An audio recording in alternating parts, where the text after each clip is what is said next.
Hello, welcome back to my channel. My name is Kelsey, and let's figure out if N.K. Jemisin is one of my favorite authors.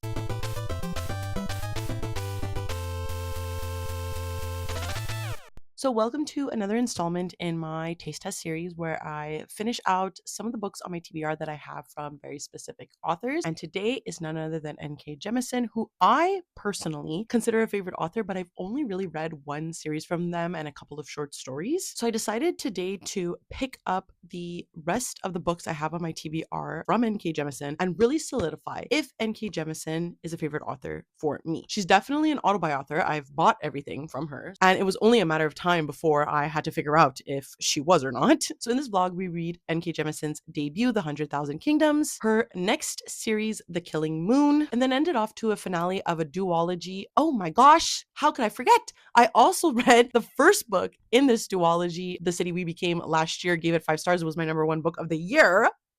So obviously, we had to read the finale, The World We Make. So after that blunder, I'll send you back to Kelsey 1 week ago, where I started with The 100,000 Kingdoms.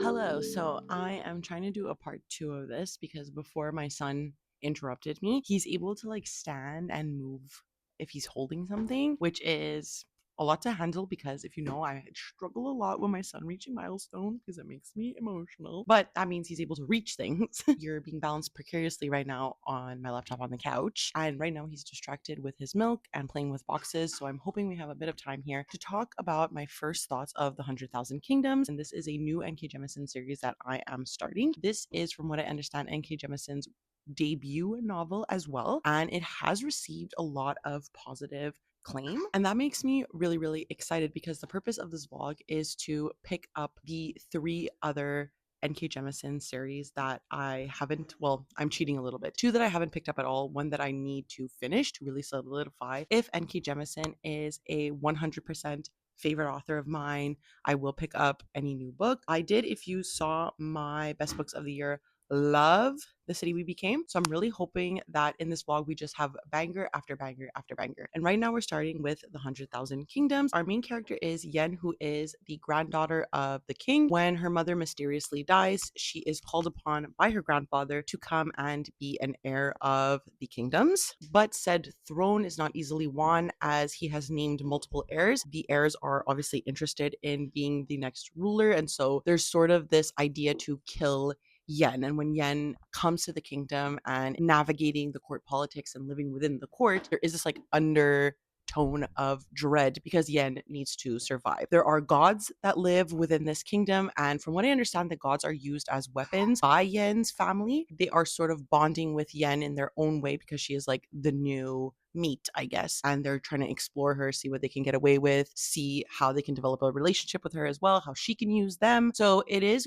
quite interesting. I am enjoying the world building because it is not really like anything I've read. And what I always appreciate about N.K. Jemisin is that the voices of her characters are always different, but the voice of her prose is always the same. And I feel like when I entered this book, I was entering an N.K. Jemisin book, which I really appreciate. So far, I'm really liking the story. I find it really interesting. It is a bit convoluted, but I felt the same about The City We Became and about the 5th season. I remember both of those being like, I need to pay attention. All will be explained here and there. So I'm just going in with this. Like, while I am a little bit confused, I know that N.K. Jemisin will purposely take the time to explain things later on and all will become clear. So I'm really liking this. I'm hoping that when I finish this, I will want to continue with the series. Bad news for me and my book buying ban this year, because obviously I'm going to want to buy the backlist books of this, but I'm going to put them on my wish list to remind myself next year to pick them up. I don't think I'm going to like make anything particularly for supper. I think we're just gonna have leftovers of Chinese food that we ordered this weekend. It's like probably the last day we can eat them. Probably gonna have like the fried rice and the vegetables, and then maybe put like a can of tuna in there. My partner, he's just gonna make whatever he wants because he has hockey, so he doesn't like to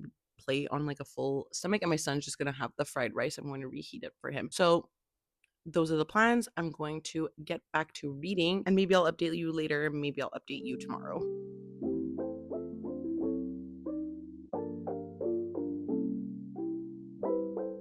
Hello, I want to give a quick update because I have to go pick up my son soon from daycare, but I am at the final third of the 100,000 Kingdoms.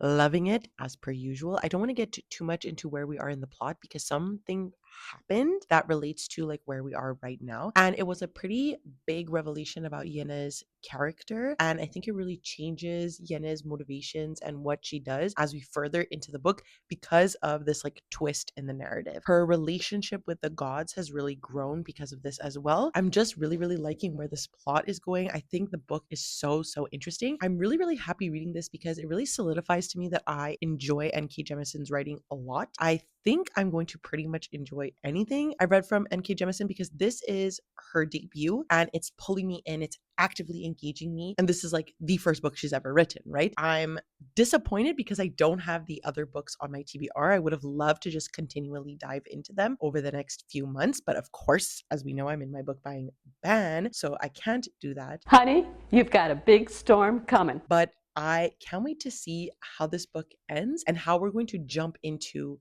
another book because Yenne's relationship with her family is also obviously really interesting because they've essentially brought her to the kingdom to kill her, like add her as an heir only to prove the strength of the other heirs. And again, there's this revelation that happens that you're like, how is this going to affect the heir situation, right? Oh my God, it's full of twists and turns. I'm really, really liking it. Obviously, as you can tell by my facial expressions, what limited things I want to say about the book, because I feel like so much has happened in so little time and it's so like craftily well done. I'm really, really liking it. With that being said, I'm going to go pick up my son. I'm probably going to come back home. I need to upload and schedule a video for tomorrow. I just finished editing it today. So I'm going to do that while continuing to listen to the 100,000 Kingdoms, and I will update you.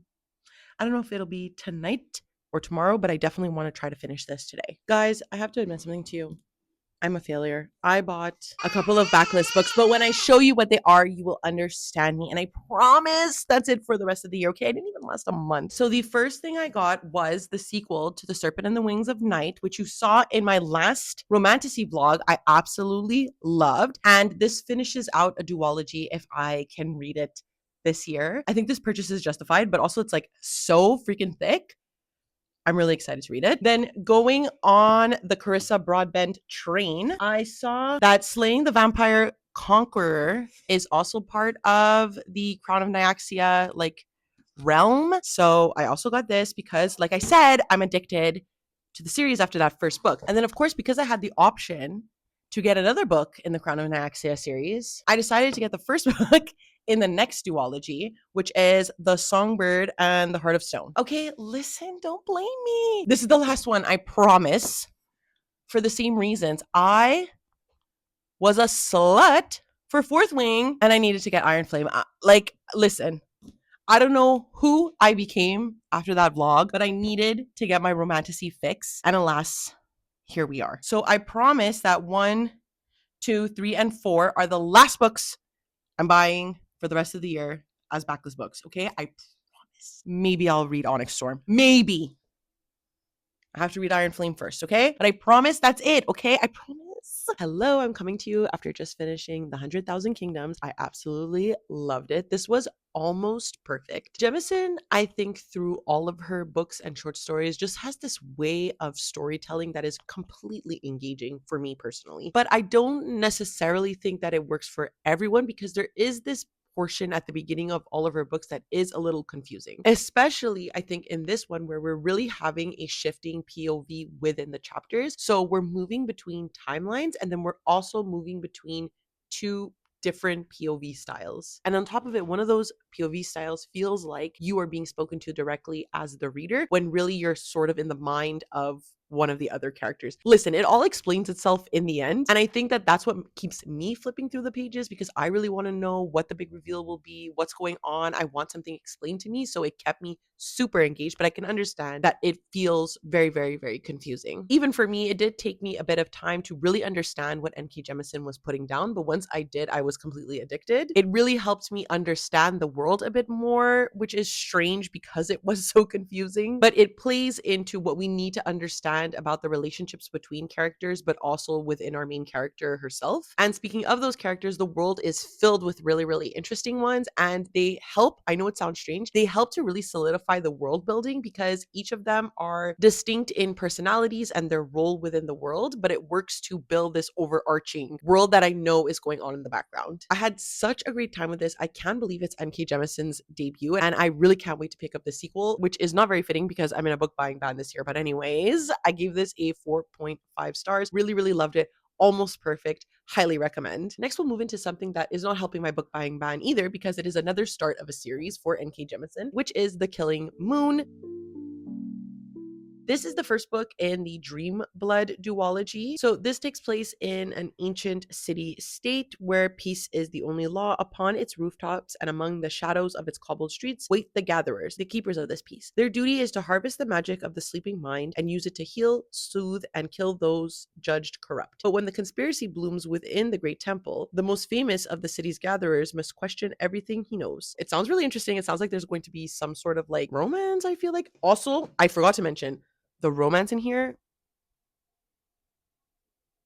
so real. So real. Yane, girl, I understand you completely. Really looking forward to this because The 100,000 Kingdoms was so successful and it was a debut, and this was the series coming after it that precedes the 5th season series, which I really, really love. Starting this now, very excited. I'm probably going to make myself a coffee as well while I start listening to this, so we'll update you soon. Hello. So I do want to do an update for The Killing Moon. It did take me a bit of time to get the way through it because I started reading it this weekend with the Olympics, and obviously it sucked that the Canadian men's team lost. But as I don't think we're sore losers, I just dealt with it. Then I picked up The Killing Moon. I was slowly making my way through it. I had to get a ways into the Wheel of Time book I'm currently reading. So I had quite a bit like going on to distract me, And then yesterday is Monday, and I was like, okay, I'm really going to lock in. I'm going to maybe hopefully get halfway through the book so I'll have a substantial amount done and I could potentially post the vlog this weekend. I won't now. I'm going to record another video first, but then there was the release of the phone call between the USA men's hockey team and Donald Trump. How I'm not even going to get into the fact that Kash Patel was there. Whatever, that's its own issue, and not, I think, what thoroughly frustrated me yesterday is the fact that, Donald Trump made a joke about how he has to invite the women's team, otherwise he's going to get impeached. It's a joke between boys in the locker room, but these are not boys. The age range right here in this conversation is like 20 to 70 years old, 80 years old, grow up, I think eventually, It extremely frustrated me yesterday, and I could not for the life of me get into reading this book and knowing how talented and amazing I am and the efforts I put into things, knowing that at the end of the day, it means nothing in comparison to a man's accomplishments. Obviously, I think it affected me a lot mentally because I am someone who grew up in hockey. I have a father who grew up in hockey, raised me in hockey. I played a lot of hockey in my day. I'm also surrounded, living in Canada, by a lot of men who have played hockey. So this idea of boy culture and male culture in hockey is very, very prevalent, not something that I'm not used to. Making jokes at women's expense and making jokes about women in hockey specifically has been something that I've heard my entire life. It's interesting to me that in 2026, a woman's accomplishments, where it is the exact same score against the exact same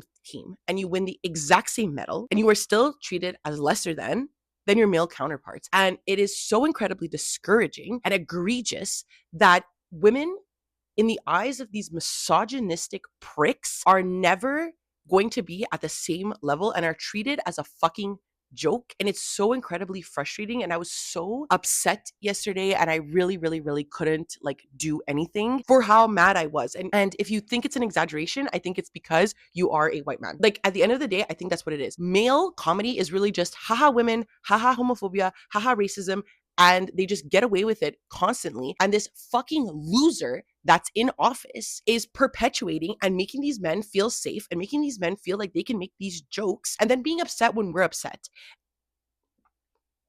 So anyways, that's where my mind was yesterday. And I couldn't focus on the Killing Moon. So this morning, I really doubled down. I listened to it while I've been getting some like menial tasks done at work. And I am now 1/3 of the way through the book. I'm enjoying it because I enjoy N.K. Jemisin's writing, but I can't say I'm as fully invested in it as I was with her other books and with the 100,000 Kingdoms that we read before this. As I mentioned, I think N.K. Jemisin's books are always pretty confusing when you enter them, but I don't think the premise enough in this book, or maybe the characters, are engaging me as much as the other books where it keeps me motivated to read. And yes, it could be a mental thing right now. Now that I'm like, we've talked about it and I've processed it, maybe I will be more motivated and into the Killing Moon. We'll see. We are following quite a bit of characters. There's quite a bit of characters in here that I have to keep track of, and that might lead to the confusion as well. We have two gatherers, and gatherers are these people that enter people's dreams. Sometimes they need to kill people if they are corrupt, but usually they're just taking the dreams in order to like use that magic, harvest that magic to heal and soothe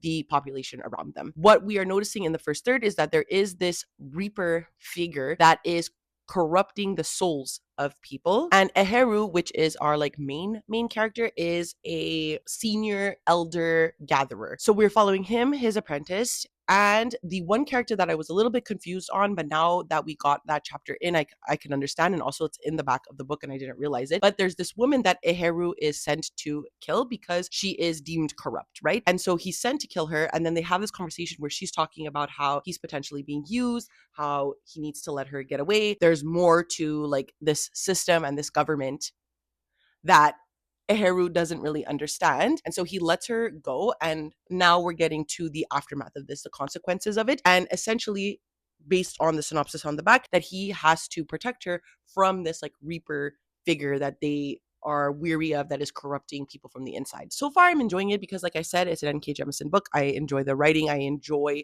what is being said here as well with the corruption of governments. Again, I can't help but feel like so sarcastic and disappointed about the world we live in. But anyways, but I am not, I think, enjoying the plot as much. And I'm hoping now that we have this like revelation of a different assassin, corruption of the government, stuff like that, that this might get more interesting, especially based on what just happened in the last chapter that I read. So going to continue that. I do, like I said, have to record my spring TBR. So that's going to be the video that's going to go before this one. I'm going to probably put some makeup on, record that. And then I'm not going to go to the gym today to do weightlifting because I have a spin class tonight. So I'm just going to go to my spin class later on. And that's it. And then I have nothing else to do but work on my menial tasks. It's a lot of like organization right now. And then listen to my book. Hello, I have just finished the second third of The Killing Moon, and I don't think my feelings have really changed that much. I'm enjoying it for what it is. I'm enjoying this idea of the dream magic. I'm really, really liking that. I just don't think we're following characters that are actively engaging enough to keep me interested in this story. They are more quiet characters. They follow more of like a Jedi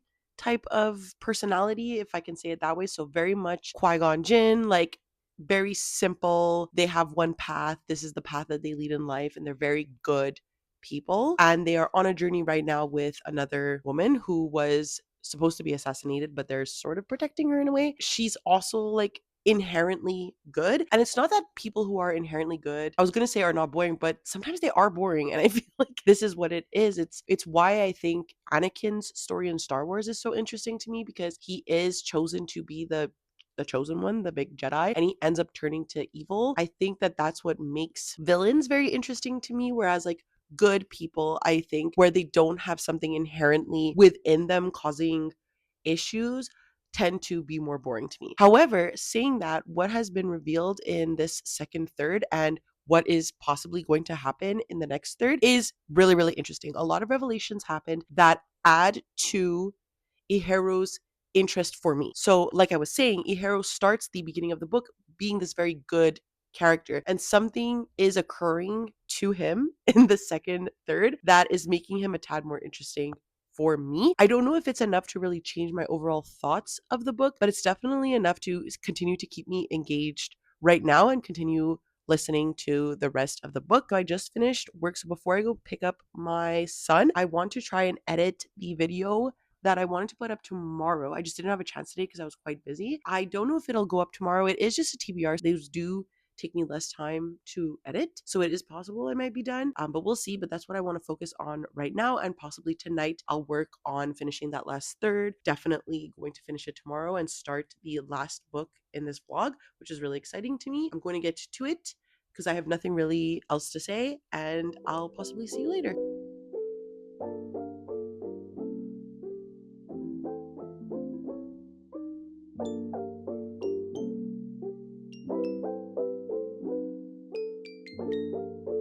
Hello. So we have quite a bit to update you on because it's been several days since I updated this vlog. In between the last clip and now, I did go to a chalet in Upper Quebec, Shane Hollander styles, but not alone. I went on a bachelorette trip for my sister-in-law, but before I left for said chalet, I did finish The Killing Moon by N.K. Jemisin, and I think it's like fairly obvious how I was feeling about this book, that it's settling between a 3 to 3.5 range. I think it's definitely my least favorite Jemisin, but that doesn't mean that it is one of my least favorite books by a landslide, because I still think it's miles ahead of like contemporary and modern fantasy. While I would say that most of Jemisin's books are purposely confusing in the beginning, as you saw with the 100,000 Kingdoms. And that's done to like unveil the character motivations and the world building. But I really did not find it to be as effective here as it has been in her previous books that I've read. I was just simply confused. Additionally, I don't think I was really attached to any of our main characters until like 2/3 of the way through the book. That being said, though, that final third was really, really, really good. It was incredibly plot heavy, with everything building up from like the political movings throughout the rest of the book.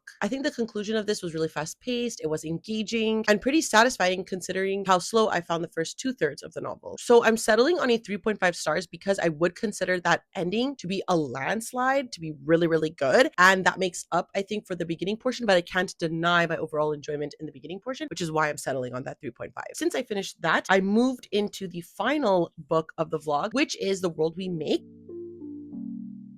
This is the second book in the City We Became duology. It's called the Great Cities duology, and I read the first book of it last year in the midst of like breastfeeding, pumping, feeding my kid at 3 a.m. He was just a month old when I read this book, and I absolutely devoured it, loved it, and thought about it literally for the entire year. And reading that made me realize how much I loved N.K. Jemisin, and thus the idea behind this vlog formed because I wanted to finish out the duology. The City We Became follows this idea that each city is encompassed within one person who represented, who deals with like the musings of the political background of the of these cities coming together to like decide things. And New York, because it is so big and so representative by different boroughs, New York itself has 5 individuals or 6 individuals that represented in total. In the first book, they're met with this woman in white who is working to destroy the diversity of New York City and make it sort of, as you would expect, like a mega Trump loving place. The continuation of that follows through in here, and of course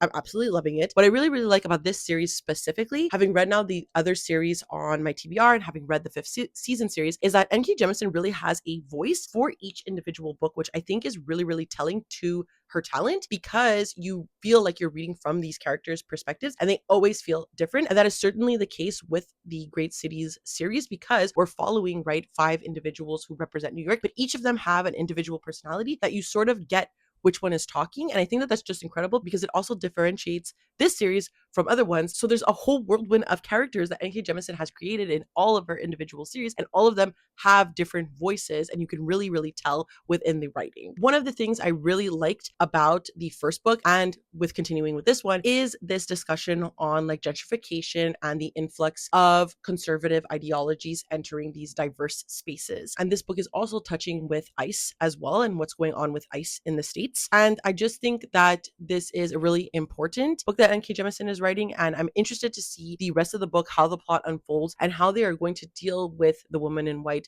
and how she is infiltrating the diversity of New York City. I'm going to listen to the next third now. I would hope to finish it today. I don't know how likely that is, so I'm going to say I'm probably going to finish it tomorrow, or you will at least get an update tomorrow. But my goal is really to read the final 2/3 today so that I could wrap up this vlog in a timely manner. Hello, I hope you don't mind that I don't have my microphone and or the book in hand, because my son is currently playing on the floor. He loves to touch the tripod when it's out. And I do want to get my update for the second third of The World We Make right here, right now, because I don't really have much to say, honestly. And it's not in a bad way. It's genuinely because I'm enjoying this book so much. Right now in the plot, what's going on is like very much related to like immigration. And in the first book, they never resolved their like feelings with Staten Island. So Staten Island is sort of the figurehead of New York that the villain is able to control, because they feel so separate from New York and they feel not alike New York in any way, or that New York is too like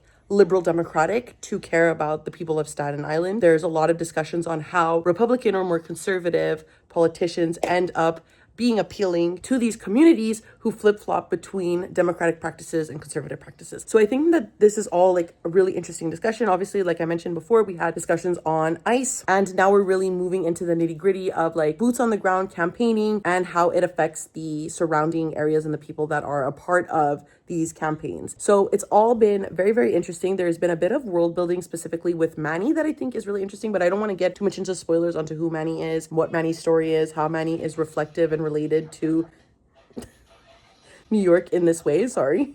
So I think right now my son is still pretty wide awake. So I'm going to continue listening to the book, probably start getting him ready for bed. So like giving him his pajamas, giving him a bottle of milk, brushing his teeth, that kind of thing. And we'll see how tired he feels. Maybe I'll put him to bed, but I'm definitely planning on finishing this last third tonight. Welcome to the end of the vlog, and let's talk about my final thoughts on the world we make, which I think you could tell, really enjoyed. Now, I will say, however, that I don't think I enjoyed this as much as The City We Became, which is detrimental to me, but also not something I wasn't expecting. I didn't see the best reviews for this as well, even from people who like The City We Became. So I was anticipating this perhaps being a disappointment, which I think ended up balancing out in a way that I'm not that disappointed by its ending. I think in general, I really just liked what Jemisin did with this series, and it will always be a fond one for me. As I mentioned, I just love the voice that Jemisin uses in this book for her prose and how it's distinct between each individual character. The voices and characters just feel so fresh and fun while still remaining true to her typical writing style and following those typical beats we saw in all of her books. Jemisin, I find perfectly mixed a Lovecraftian, like cosmic horror book, which was so different from her, with I think a much needed political commentary that was very, very direct. And I felt the same with the first book. It's what I loved about the first book too. The world building is really based heavily in our world, which makes it feel so weird and bizarre because I can understand everything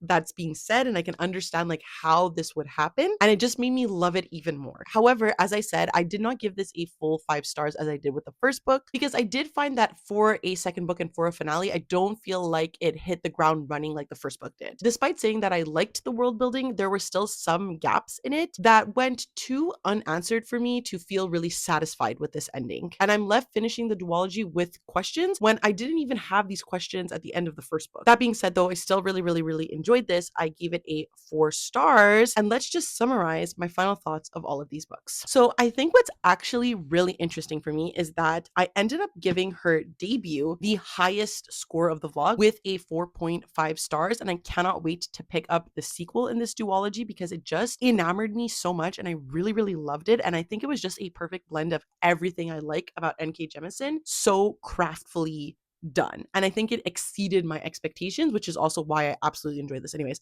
4.5 stars. Then we had The Killing Moon, which I definitely still think, yes, I read it in like a pretty trying time of like my mental health, but I still think looking back in retrospect, it is the weakest even in all of what I've read from N.K. Jemisin, which I gave a 3.5 stars. So still not a bad score, but just not the best score I've ever given N.K. Jemisin. And then of course, ending the vlog with a 4 star, still one of my favorite series from N.K. Jemisin.